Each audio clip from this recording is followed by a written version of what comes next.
previous studies, we learned that Malaysia is a multiracial country.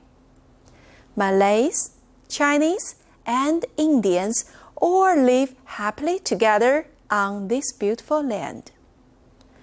The prosperity of Kuala Lumpur and the tranquility of Penang left a deep impression on us.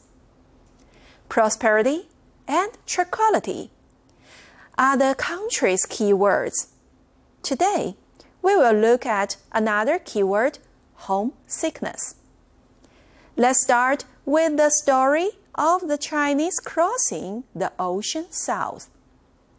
During the Ming and Qing dynasties, in the broad waters of the South China Sea, with the help of the northeast monsoon, a large number of Fujianese and Cantonese took a one-leaf sailboat and crossed the ocean to the Malaya Peninsula, starting the history of the Chinese in Southeast Asia. Part of them settled in today's Malaysia and intermarried with the local women. Their descendants are known as Peranicans. The males are called Baba, the female Nyonya. Baba Nyonya culture is a hybrid of the Chinese and local culture, layered with Portuguese, Dutch, and English influences due to colonization. Their influences are reflected in their buildings, traditional clothing, and cuisine. Most of the buildings are two-story houses.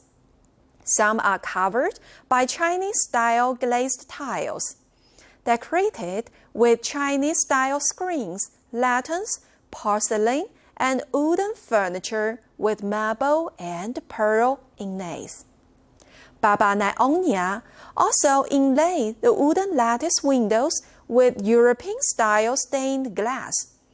Other European-style elements such as Dutch tiles, Victorian tableware and lamps, Scottish cast iron handrails, and Romanesque pillars can also be seen in the house. The kebaya is a traditional clothing of the Nyonya.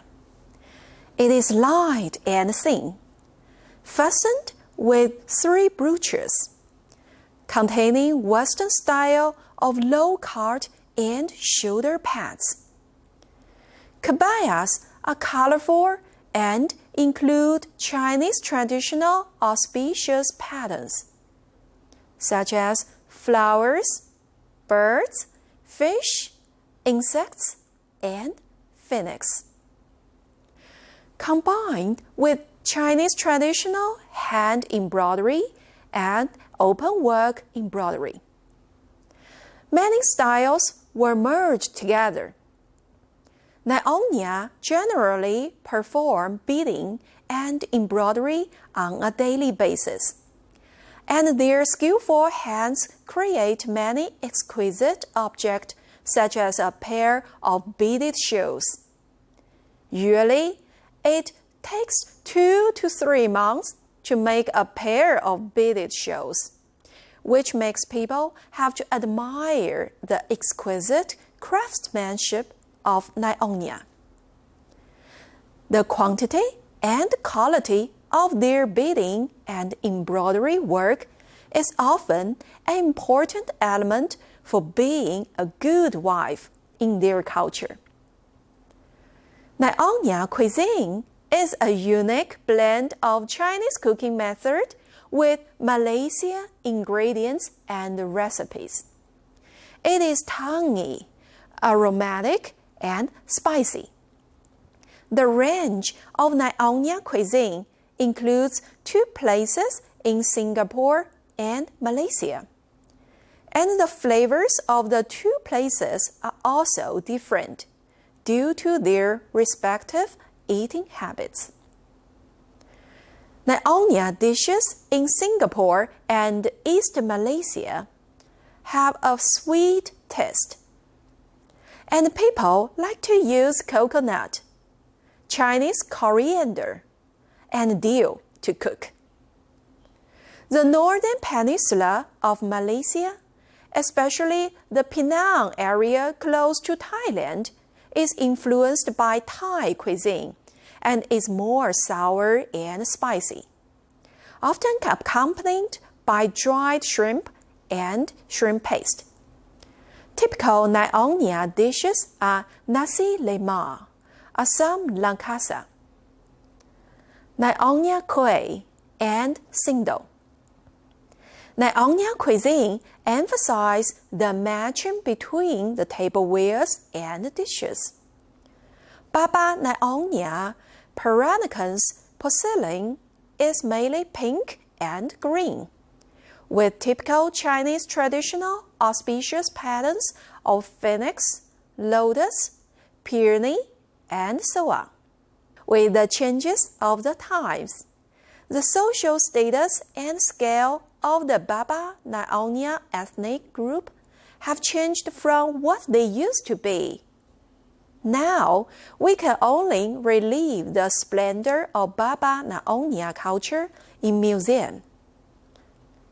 Today, the hybrid culture still exists and has a big influence on Malaysian Chinese minds.